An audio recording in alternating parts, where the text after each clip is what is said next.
Welcome to another episode of the Glory in the Beat podcast. We are your hosts, Gio and Kelly, and our guest Hey, today is the one and only Steven Johnson. So How you doing? I'm great. How are you guys doing?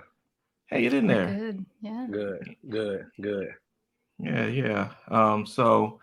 Steven's a guy that I met a few months back up at the Rock and Roll Hall of Fame. Great guy. Got to meet up and talk over some things. But yeah, if you could go ahead and give the people a quick little blurb about who Steven Johnson is. Yeah. Wow. Who am I? I'm not that important, first of all. Yeah. So I am from Maslin, Ohio, originally. If you know anything about Maslin, Maslin's a small town of high school football crazy people. So yeah, that's where I come from. I spent most of my time there in New England, growing up.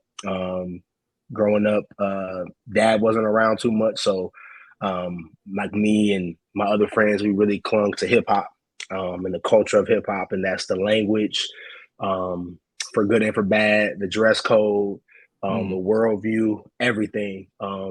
We just loved hip hop, and we loved everything that hip hop was. It gave us community.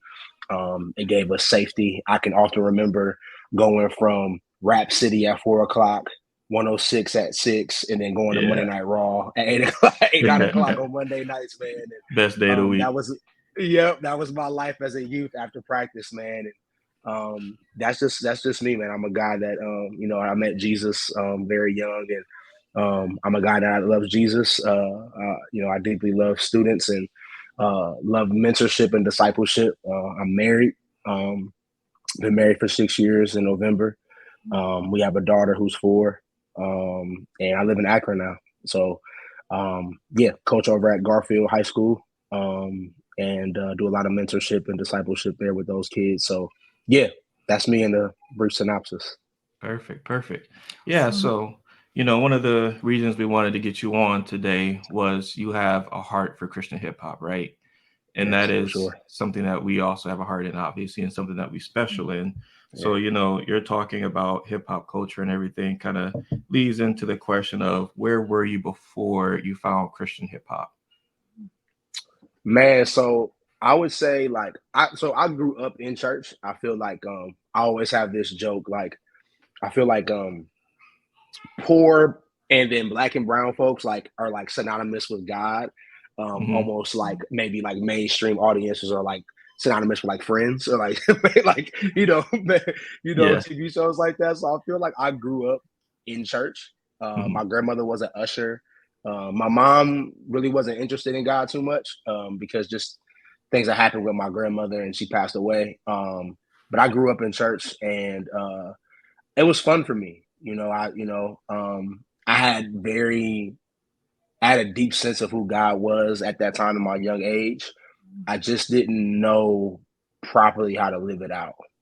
So my aunt gave me a Bible, an NIV Bible, and I still have it. It was a New Testament Bible. She gave it to me when I was about 12 or 13. And I read that Bible for hours after school, after football practice or basketball practice. I read that thing for hours, and I still have underlines and notes in there when I was a kid. It's crazy. I wish I had it on me. And at that time, I was just trying to ask questions. I was dealing with a lot of things when it came to just girls. Girls was always my vice. I really wasn't interested in like drugs and alcohol, like partying too much. I just loved girls, as most young men do. And I was just searching for a community, and I never really could find it in church. But I never wanted to stray too far from church.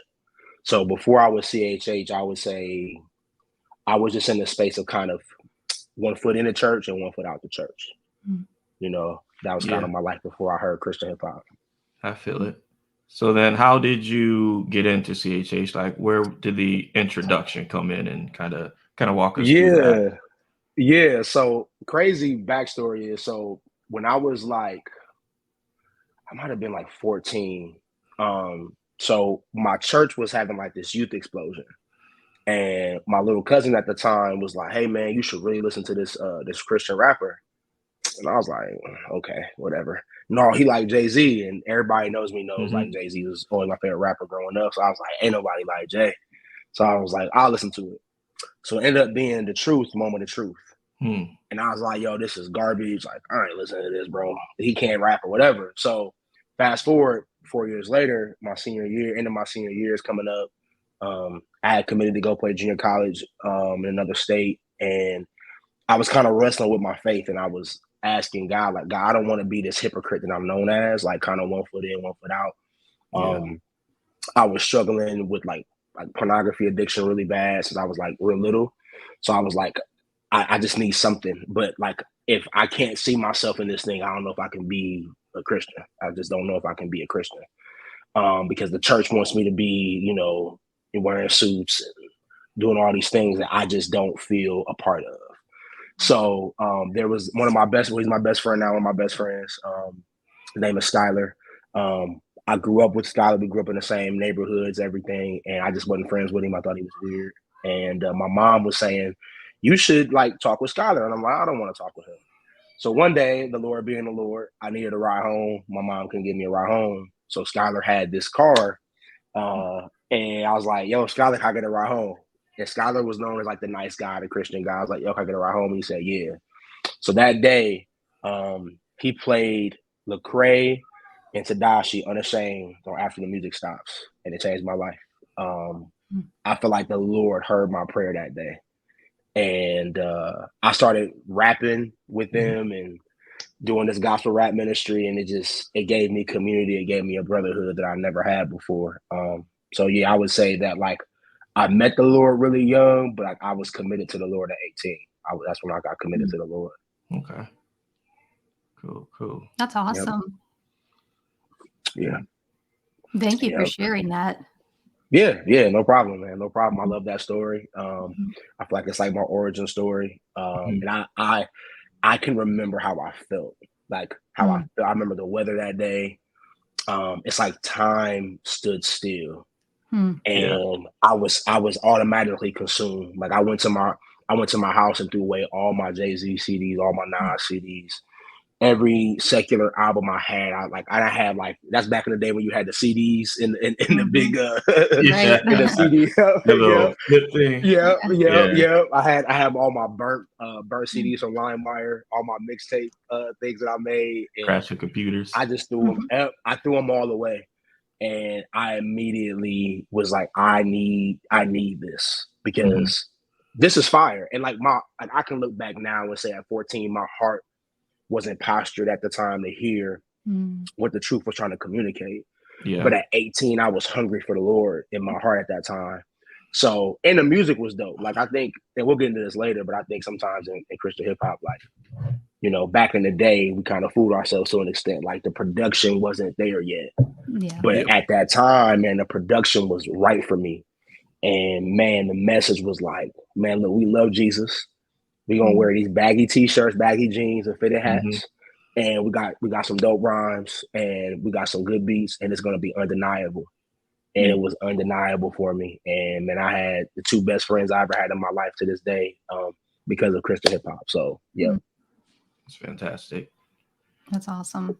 So I guess, how would you say it kind of changed the trajectory of your life? You know, like going on this path, and then Christian hip hop came into the picture, and then obviously some things changed.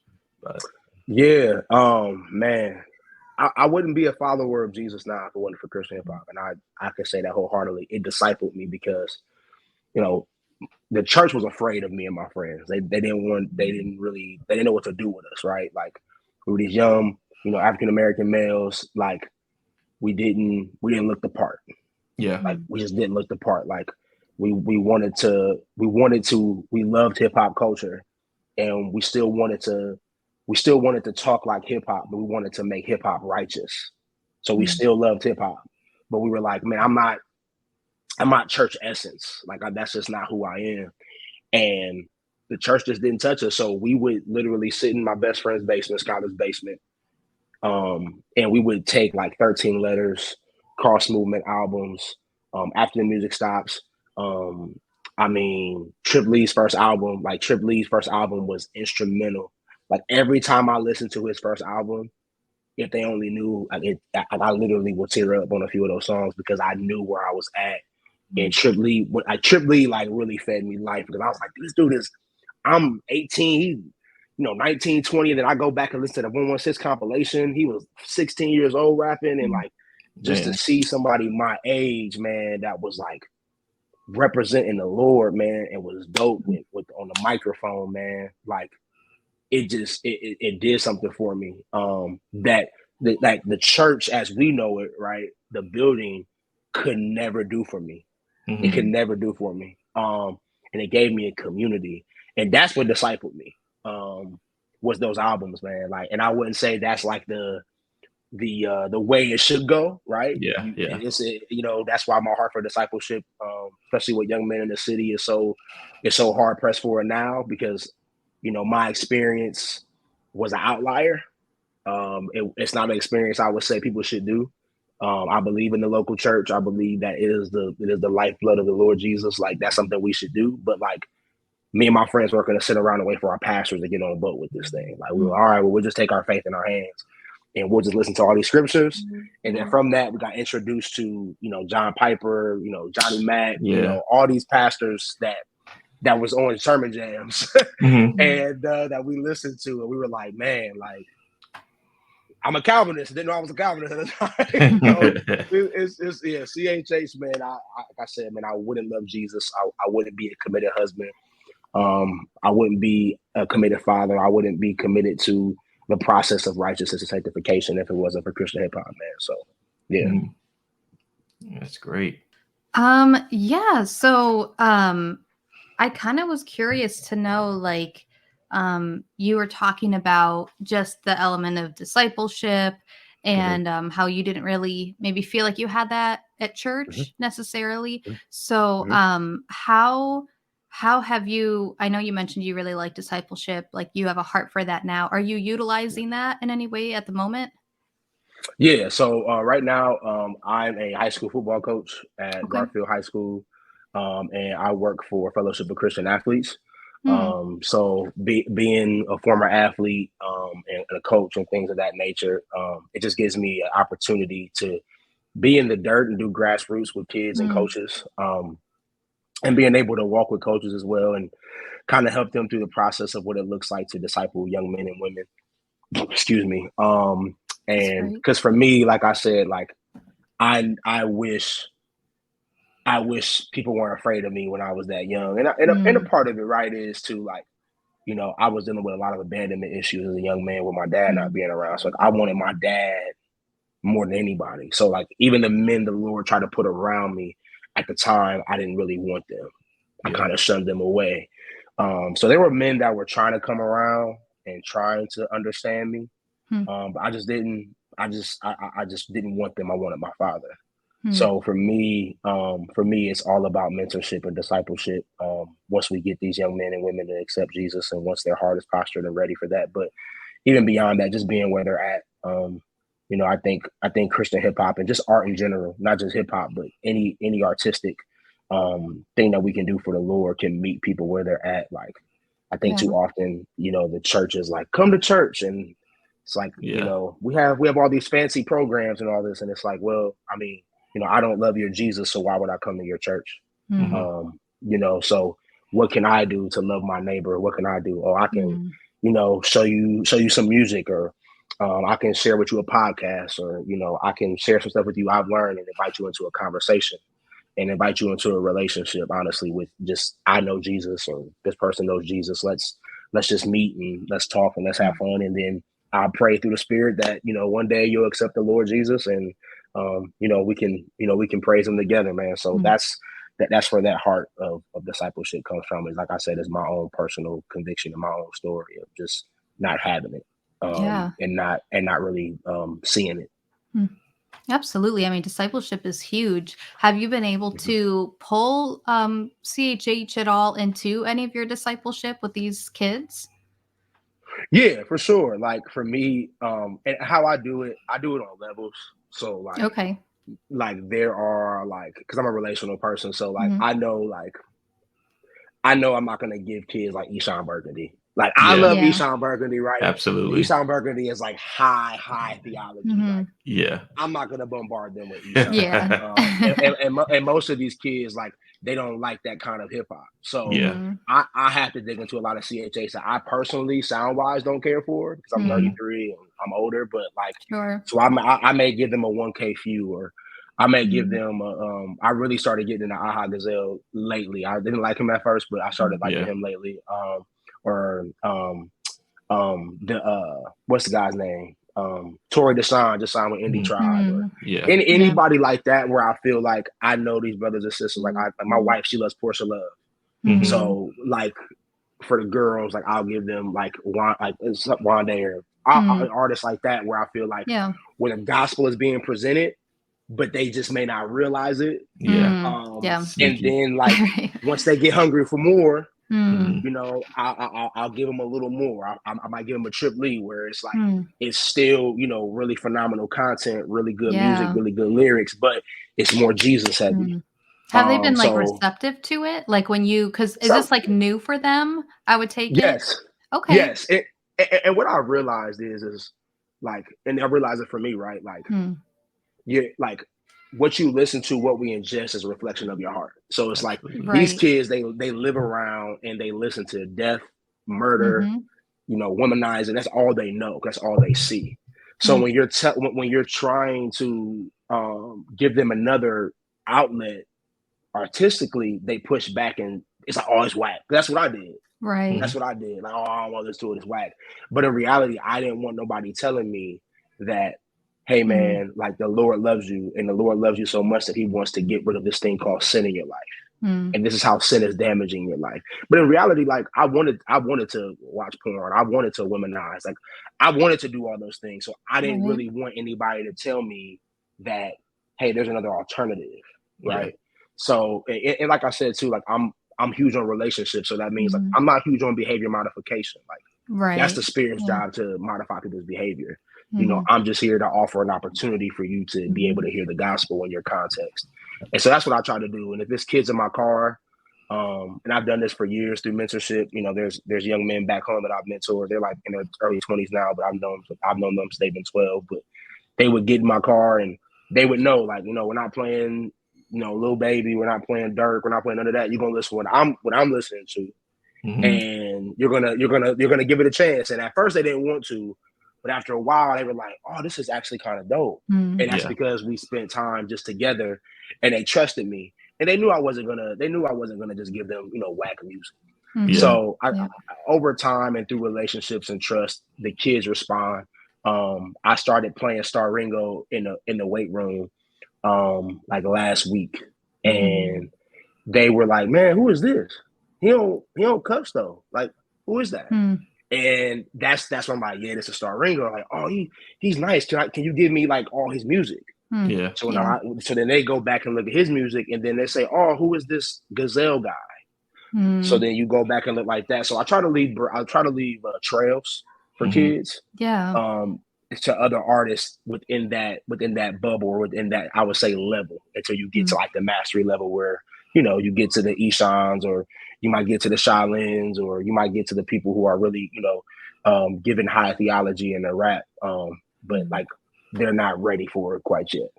So it's kind of like you said, it's levels, it's like layers, you know. And I think that's why it's interesting. I've seen people talk about, you know, if you got someone that's not familiar with Christian hip hop, give them that Aha Gazelle or that Paris Therese, you know, those types of artists, because they're like right in that bubble that they're going to be like, it's going to catch their ear, right?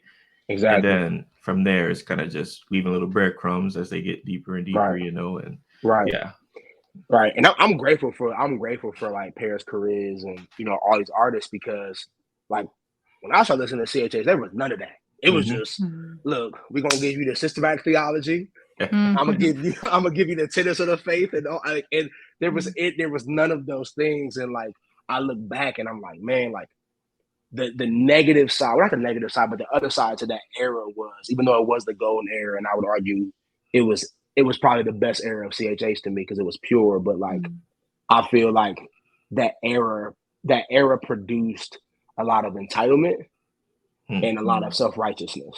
Yes. And that's because we were all Calvinists, and some of us knew, some of us didn't know. And a lot of just kind of wanting for perfection and not just a relationship with the Lord. Yeah. And a desire to know things but not know Jesus. So I feel like Mm. the downside to that era was just we knew a lot. Like at 19, I knew about systematic theology. I knew the five solas. Like I knew all these things just because of my favorite rappers were giving me literal like seminary lessons in Mm. their albums. So I knew hypostatic union, all these things Hmm. that most people would need to go to seminary for. But I just heard it in the album on 13 Letters or Sho Baraka's album or Rebel or anything. I Mm. heard that on the album. So it was digestible for me. But like these kids now, like they're not there yet. And I'm grateful for that. I'm grateful that there are levels of CHH. Like we don't have to bombard kids who don't love Jesus, who don't know Jesus with this high like theology where like they just need to know that God loves them and God Yeah. is Mm. present in their situation. So if we Hmm. can do that and give them not Clyde or anything like Yeah. that, man, like Mm. let's give it to them and let's go from milk to meat. Let's grow Mhm. them from one stage to an adult stage, and let's walk with them in the process of discipleship, man. So Absolutely. Yeah, it's interesting because it seems like the guys back then also kind of recognized what they were doing with the mm-hmm, music and recognized mm-hmm, like, hey, maybe we should make this transition to make this yep, more accessible to yep, everybody, you know. And yep, so you hear it now with those same rappers, you know, they'll do exactly, some of those songs to like yep, kind of leave those little breadcrumbs, you know. And mm-hmm, it's really interesting how it's transitioned that way. mm-hmm, for sure, Is and it's I'm grateful for it. mm-hmm. Absolutely. Mm. Um, so I think you kind of already answered this question. I was going to ask you like who you thought had, or who you would say had the biggest impact, like artist wise, on your life. I'm guessing it would be Mm. Tripley Um, or it's multiple people. So Trip, I would say Trip has had a lot of influence. I feel like Trip is I feel like me and Trip grew up together. Like I feel like all my Mm. friends, we feel like that. Like man, we got married and we got kids, and it's like man, I hmm remember we were young, and now we're this. But Lecrae definitely had an impact on my life. In CHH, the ambassador. Shout out to one of the goats. Ambassador had a huge like the chop chop man. Man, we played that at Skylar's car. I think we damn near blew out the system. Will give me that, man. Like Mhm. we would blare that song all through Maslin. Another person that people sleep on is the channel. Hmm. Man, he a phenomenal artist out of Texas. He's since kind of moved on from music. He has a clothing line now. But man, like he was great. Flame was great for us. Our World Redeemed, man. We got to actually perform a few songs with him on stage when we were rapping full time. We were younger. It was crazy. There's a lot of people who had a profound impact, but I would say Reach Records and like the Cross Movement, like R Swift and all those guys, man, they had Yeah. a profound impact on me, man. And just my love for Jesus, my love for my love for the local church, but my love for hip hop grew so much that I wanted to see hip hop saved, and wanted to see it, submitted and committed to Jesus. So yeah.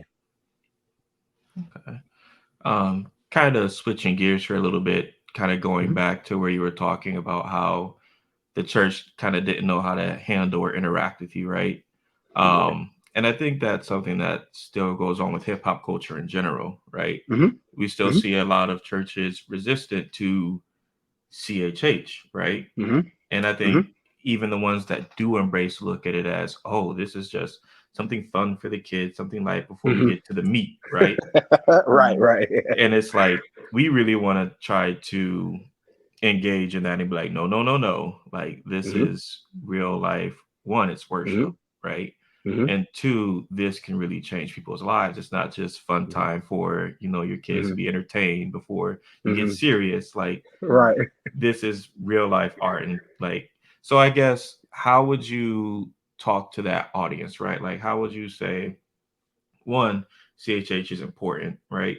Mm-hmm. And it should be acknowledged as such. And then two, like I guess kind of talk about why or how you think we've kind of gotten to this place with the relationship between hip hop and the church. Yeah. Man. I think to answer the second question first, right? Like, hip hop in general, like, was birthed out of a space of poverty, and like we want to get our message right. Like, we want to get our messages like seen to the world, and like hip hop is a culture. I think people fail to realize that a lot of times, like hip hop's not like rap is a part of hip hop. Yeah. So hip hop is jazz culture. The way you conversate, the way you move. It's a body of people. It's a community of people. I mean, KRS-One and African Bambaataa have a religion based off of hip hop, and that's what hip hop is, man, for a lot of people. So I think when it comes to the church and hip hop, I think people see hip hop on mainstream, and they see the promiscuity, drugs and all these things, right? And that's all they think about, right? Yeah. And it's a lot of racial undertones with that too, because like we don't do that with we don't do that with country, right? Like country is not committed and submitted to Jesus, or rock. we do that with rock, or rock as much. Like rock's kind of okay, but like when it comes to rap, because it's primarily surrounded by the inner city, black and brown people, it's like, oh well, this has a negative connotation because they're talking about drugs and sex and all these things, and we don't know if that's godliness, but like God created all things, and like when I see in Genesis, I see a God that said, hey, I created this, I created humans, and it's good. He didn't say anything was bad, but sin came in the world and sin messed all things up. So I feel like, hip hop at its essence, man, like Jesus can redeem anything, Jesus can, take any dead bones and breathe life into it. It can become flesh. So I feel like with hip hop, man, like we don't as a church, man, we don't need to throw out things that contextualize the gospel for people. Yes. Like I'm big on contextualizing the gospel. Like, I'm fighting that war in my workspace and other spaces like that. Like the same way I talk about Jesus to my kids in the city, it's not the same way I'm talking about Jesus to kids in Copley or Talmadge, because those kids are dealing with two different things and two different frustrations in life. Absolutely. Right. And like, and their questions about Jesus are totally different. And like, how do I contextualize the gospel? How do I make Jesus alive to these kids in a way that's palatable for them? And it's through hip hop, man. These kids, like, hip hop is universal. I mean, you got suburban kids wearing do-rags and wearing Timbs and, all these things, where we were kids, like, pretty much hip hop was for the city. City, suburban kids might have listened to an Eminem or, things of that nature, but they were still wearing Abercrombie and Fitch and Hollister and all these things. But like now, man, you can't tell the difference now because hip hop is just so universal. Absolutely. So like when it comes to hip hop, man, the church has a way of being afraid of things they don't understand. Right. Like, and that goes beyond hip hop. That goes to money. That goes to, sex, anything the church is afraid of or they don't have a proper understanding of. We tend to be like, oh, well, that's the devil. I don't even want to deal with it. Instead of just diving in and saying like, well, help me understand. And how can we look to the scriptures to gain understanding? Right. Like, how can we do that? So I think that would be the answer to that first part. The second part, can you remind me the first question again? Just kind of like, how would you speak to the Yeah. So I mean, I would say to the church, man, that God's not afraid, so don't be afraid. Like God doesn't push away things or doubt or anything of that nature. Like once again, I think it goes back to the church is just afraid of things they don't understand. When they seen a kid like me talking about how much I love the Dynasty album from Rockefeller, or how much I wanted to be like State Property, like they see those things and they're like, oh my gosh, you want to be like that? Instead of saying, okay, what is it about hip hop that makes this kid feel like he has family?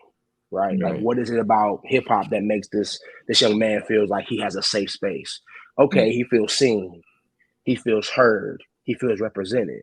Okay, we can do that in the church. Okay, how do we do that in the church? it's through, Christian hip hop. And Christian hip hop is, it's about discipleship. And bottom line is, man, is like the church, specifically in America, is not big on discipleship. The church is big on evangelistic, bombastic moments. Mm-hmm. Oh my gosh, we just had 500 converts at our CCM concert, but nobody is walking with these 500 people when they leave this concert. Yeah, they just go right So back to they just go right back to life.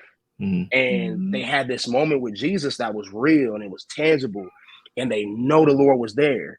But then after that, it's like, all right, I don't know what to do with this, or something's happened in my life and I don't know how to deal with it, or I'm hearing that the Trinity is not a real thing, or fill in the blanks or whatever, and they don't have anybody to process all these things with, and they're just kind of left. And then you create people like of emptiness. And I feel like with CHH, man, it provides community and it provides accountability. So utilize that, church. Like, utilize the accountability and a family that CHH can bring young people. It brings about community and it brings about togetherness. Like, you can have like people who listen to all these albums, like me and my friends, man, and it created a hunger for us, man, because we felt seen and we felt heard, and we felt like there was a space for us in God's kingdom. We felt like, man, we didn't have to be saved. We didn't have to look a certain way or talk a certain way. Like, we can be ourselves. So then when we looked in the scriptures and we seen that the apostles weren't these high holy people, man, they were 12 ragtag dudes who Jesus spent time with. And I always find it interesting, like the disciples, like there were so many different people. Like, I could only imagine how they felt when Jesus brought a tax collector into their fold. Like, this dude is a Jew like you, and he's working for Rome, and he's stealing money from us.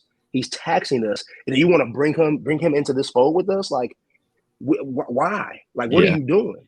And that humanized Jesus for me. That humanized the people of the Bible for me, as I realized, like, these are real people that deal with real issues like I struggle with. And like, Jesus had a way through his submission to the Father, man, and through the Holy Spirit working in these men's life, like, for them to all work through stuff together and work through the frustrations of life together. Like, I can only imagine how frustrated Peter was with Paul, and how Paul was with Peter, and how they had to press to love each other.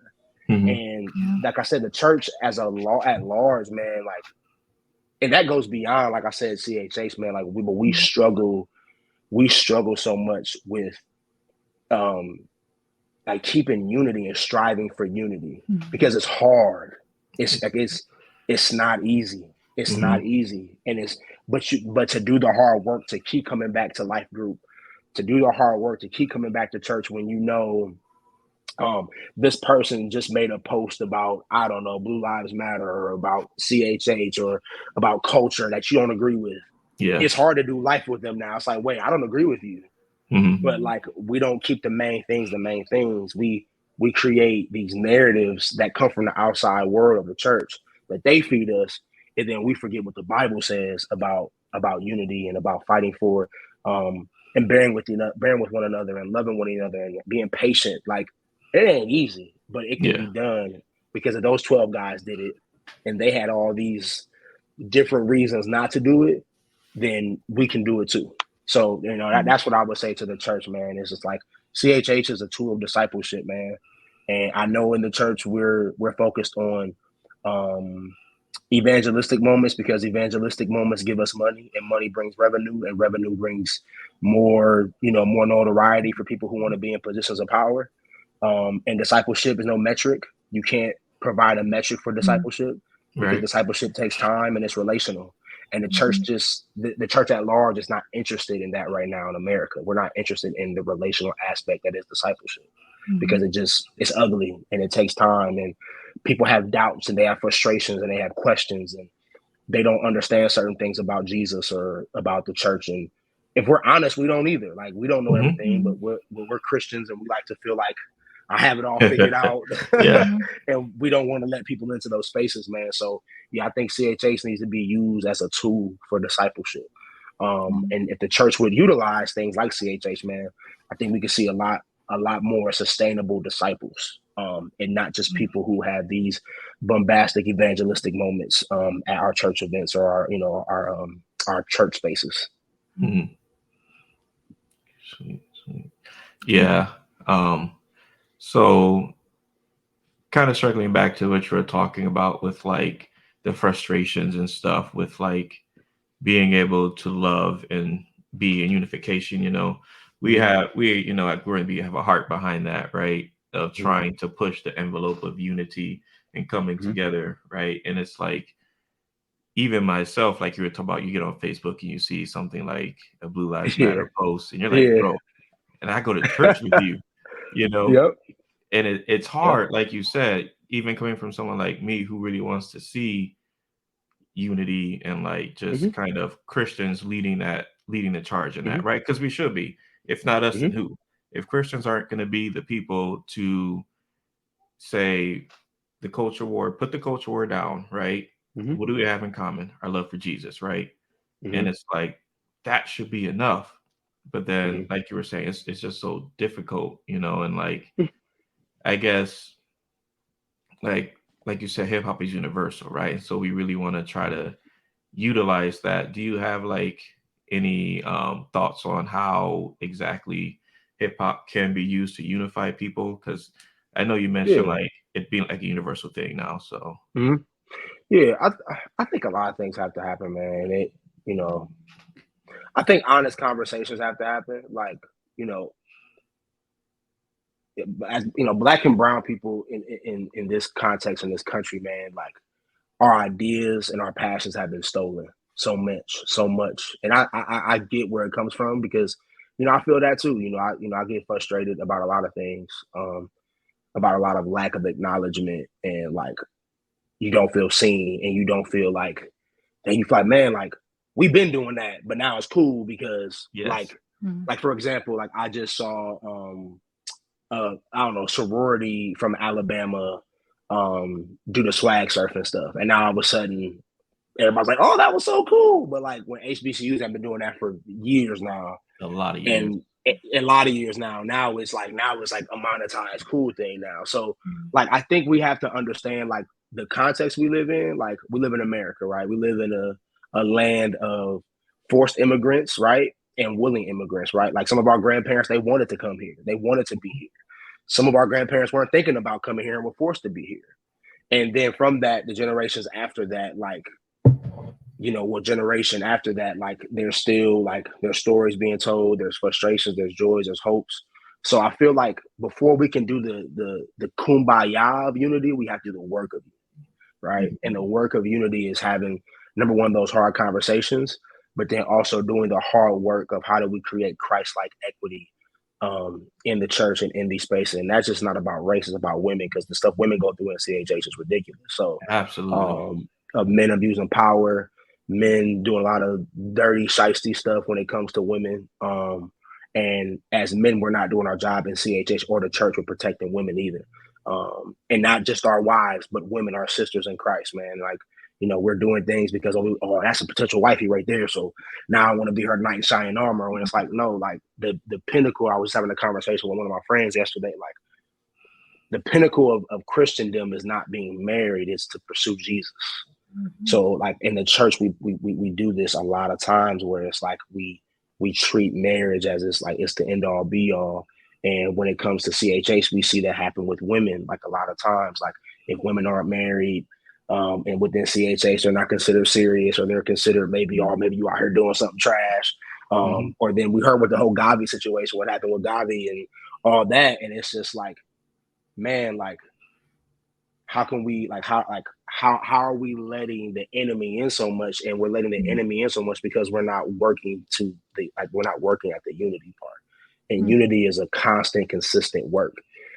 It's not something that can be pushed underneath the rug. It's not something that can be just like, we're just gonna talk about unity. We're gonna have a whole sermon series about unity and we're just going to be unified in the Lord. And it doesn't work like that because you're dealing with people who have hurts, pains, joys, frustrations, all that. You're dealing with real life people. And that's where discipleship can come in. Because if me and you and we have a group of different brothers and sisters who come from all different walks of life if we're breaking bread with each other and just loving on each other, praying for each other, helping raise each other's kids, like you can only help but love that brother or sister then. And you can only help but have empathy for that brother or sister because they're legit your family, because you're doing life, you're doing life with them. You're just not going to church with them, but you're doing actual life with them.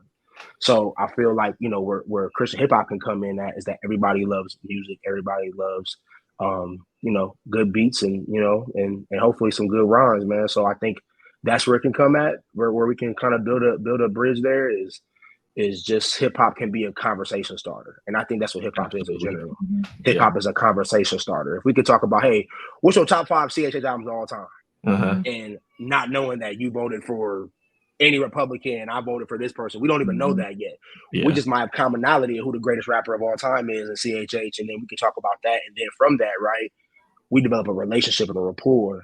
And then we can get into the more hard pressing things of life. And I think that's what CHH can be, is just a conversation starter between people who would never talk, would never see eye to eye on anything, maybe outside of Jesus, which is the most important thing. But because our world is so divisive, we don't even get to the main thing. We just talk about everything else, and then we just stay on our other sides of the fence, man. So I think that's what CHH can be for the church. It's just helping start conversations, man. So absolutely. Yeah, that's why I appreciate, organizations like Love Akron, and what they're doing, and how even some of those pastors in Love Akron bring their Black congregation and their white congregation together, right? And they do services together. And I look at that and I say, there's the effort, right? There's the action towards unity. There's the steps being taken, right? But yeah, because like you guys said, like the hard conversations, like that's something I think the last Love Akron event that we were at, where you're sitting in with this mixed group of people and everyone's talking those hard questions where people are saying, yeah, I don't understand y'all. And the other person's going, I don't understand you. And you're like, let's talk. But like in this mature, respectful way, we all started talking about it. And like sometimes I think through that, it's like you can uncover what the deeper issues are too. Like maybe I thought this was the thing, but really when I dug down, it's this. So let's actually deal with this. And then all this other stuff kind of evaporated. And I don't know. It's just, that is the neat thing about bringing different groups of people together. But something that I don't know if you see this, but I feel like, to me, one of the big roadblocks that I see with even discipleship is even people being so locked in their own world. And they're so busy and they're just almost like they have blinders on. They're like, I got my kids. They're all involved in these different programs. I'm doing the blah, blah, blah. I got my home, I have my job. And they kind of just like focus like this. And they get so busy that you're like, what are you doing to help further the kingdom? And not just in well, I told these people about Jesus, but how are you walking with those people? And like that takes time and it takes intentionality. And I think something I see right now is that people don't want to be that intentional. They're like, I'll be intentional to a degree. Right. Like I kind of will like put myself there, but then that's enough. Like I don't really want to put in the work of walking with you. And I think that's something that I've been seeing a lot of, which is really unfortunate. Yeah. Yeah. It's ugly, man. But it's interesting because Jesus warns us about that. Like, there'll be those say, Master, Master, I've casted out demons in your name, but like he'll say, depart from me, I never knew you. Absolutely. And I really believe the heartbeat of that is like, if Jesus calls us to love him with all our heart, mind, body, and soul, love our neighbor as ourselves. And scripture says that love covers a multitude of sin. And it's like, if we just love the Lord and love our neighbor, everything else will like flow out of that. But like we're so consumed and concerned with doing the Christian duties or the Christian things that we think because we're giving, or because we work in youth ministry, or because we might do something in church. Oh man, I read my Bible today. I listened to Gyra 10 times. Oh man, like I'm leading a Bible study. Man, I'm I gave coffee to the people at church. Exactly. Exactly. Exactly. Like, I'm a Christian all-star. And Jesus is like, nah, you're missing it because like you don't even love your neighbor. Like Mm-hmm. and that's the thing that always strikes me is that like you said, like the hard work of discipleship, because Mm-hmm. the hard work of discipleship involves vulnerability. Like Yes. Yeah. it all goes back to the garden. Like I always in like any conversation, I try to look back at the garden because that's where it all messed up. And Mm. Adam and Eve like did not want to be vulnerable in front of the Lord. They tried to hurry up and clothe themselves. Mm.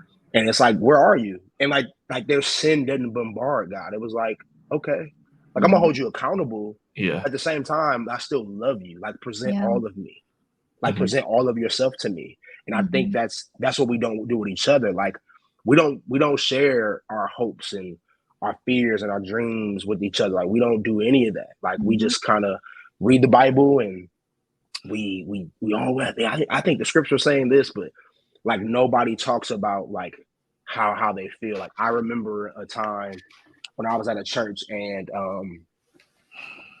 it was when the Mike Brown stuff happened, and somebody asked me, and this was at a predominantly white church, and a brother asked me, "How are you feeling?" And I wasn't expecting that. I was expecting him to tell me it's going to be okay, or we have to get all the facts, or the typical things you may hear. But he asked me how I felt, and I felt seen in that moment. And I felt like I could be vulnerable to tell him, like, man, I feel this way. I feel frustrated. I feel X, Y, Z. And it made me feel safe with him.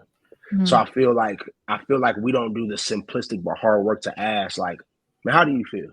Like, are you upset? Are you angry? And not trying to correct, right? I think, like I said too often, we try to correct people and how they feel when, like, let people feel how they feel. And like if you maybe are like, oh well, the Bible says this, is like, okay, but just be present with people. Like like I know what the Bible says. I understand what the Bible says. And right chances now. are they will too. Exactly. Yeah. Like I know, but that's like there's so many times like that where you are like, I'm angry. They're like, well, you shouldn't be. And you're like, but that's where I'm at. like exactly. Yeah. And you could be very aware. Like, look, that's how I feel right now. But like maybe after I pray and I'm like, then I'll get back into I'll get back into some truth. But like after Jalen Walker happened, like I was hot. Like I didn't want to be around anybody. Absolutely. And my supervisor at the time, he just was like, man, how are you doing? And I cried, and I was just like, I'm so angry with like just the sin in the world. Like it just feels like the odds are stacked against people who look like me. I just feel like we'll never get to the point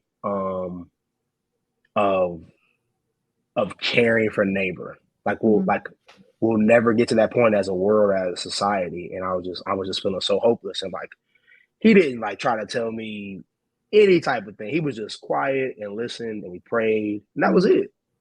And in a couple hours, I was okay. I was back to like, all right, well, the Lord, I have hope in Jesus, so everything will work itself out. So I was good, but it was just like I didn't need to hear all the things that I know, but I just right now I don't want to hear it right now. And I think I think that's what art does. Art provides a vulnerability. Absolutely. And a space of safety for people. And I think if the church just embraces it more, man, we can have a lot more people who are consistent disciples and not just converts. So yeah, it's interesting you say that, because I feel like you even see that taking place more in CHH with the more vulnerability, right? And I think hip hop in general allows more of a space to do that than other genres might, especially in the Christian sphere. Because in the Christian sphere, you have you have worship, Christian pop, and I think like Christian rock, country, all that stuff. But like Christian hip hop is where you can really express yourself, right? And I look at like John Keith's last album as a great example of that, Eremos, and how he talked about mental health, asked the question, where's God when I feel like taking my life, And I feel like CHH is a space where people can hear struggle in Christian life, right? Because you look at worship music, it's usually upbeat, happy. Right. Worshiping God. Yeah. And it's like, there's nothing wrong with it, but at the same time, where's the music for when I'm not feeling that way, right? When I'm struggling, when my mental health is in a spiral, right? Or even like Craze deconstruction song, where you're Yep. in that boat, like that's a real thing right now where so many people are going through that they would consider themselves deconstructing their faith.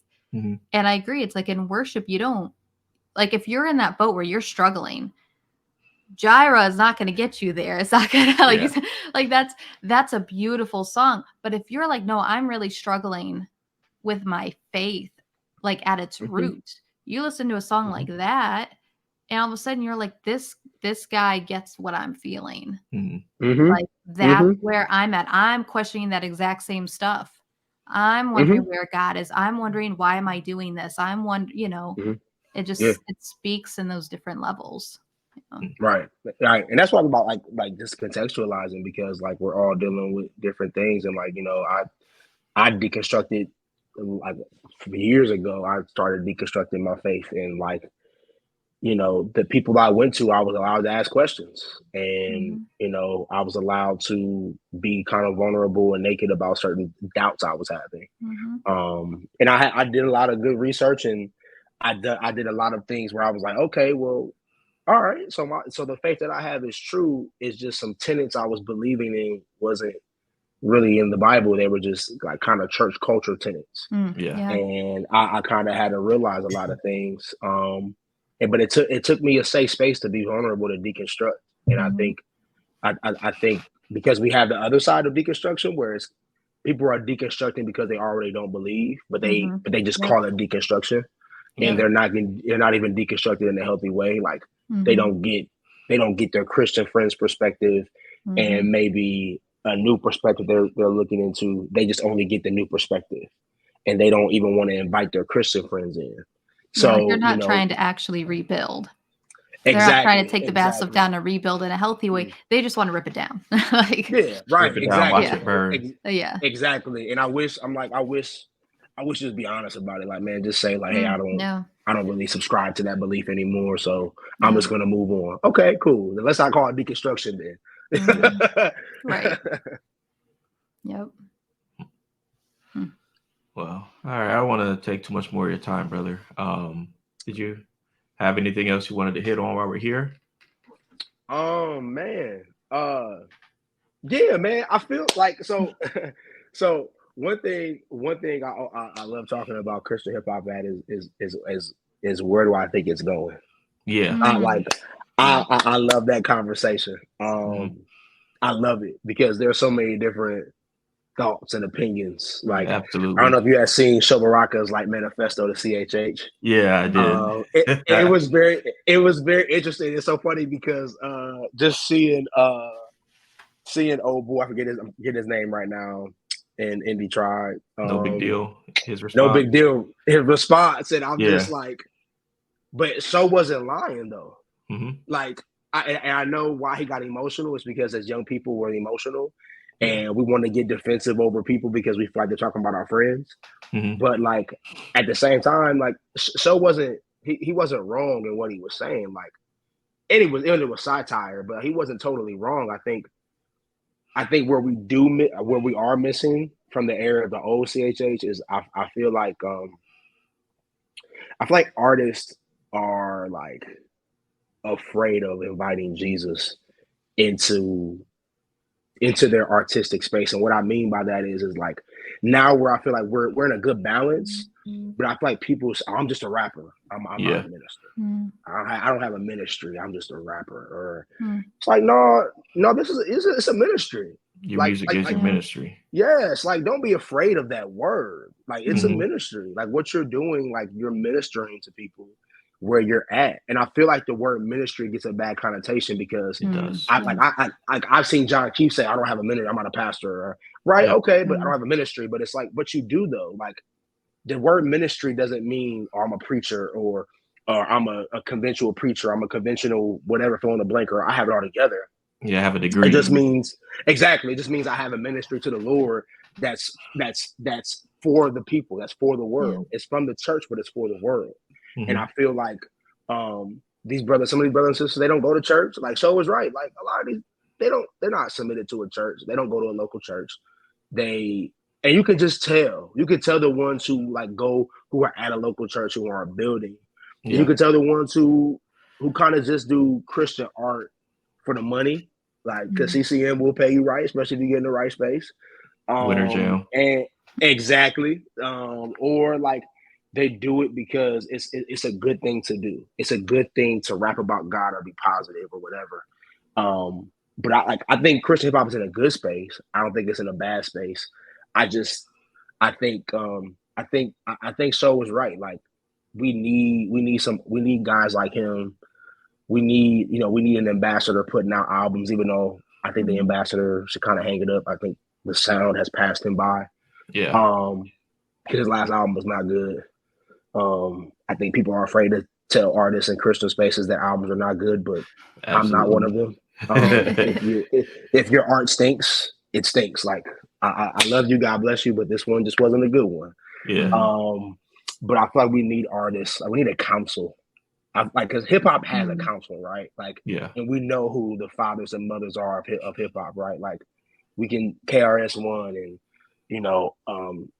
Roxanne and all like MC Light and all these rappers like who we know who are like the fathers and mothers and OGs per se of like hip hop. Like, we don't have that in our space, Right. Like we don't have like a council of men and women who were around in the early days who are giving wisdom to the young dudes and young women. Like, I don't know if that's because young folks don't want it or older folks are afraid to do it. I don't know. But I think that's where we need to go is just like, I think there needs to be just like a respect for what has happened. Yeah. Because what has happened has enabled us to get us to where we're going and where we're at. So I just like that conversation, man. I love hearing people's perspectives. Yeah, I think it's in a, like I've said for like the last year and a half or so, I think it's in a renaissance state for sure.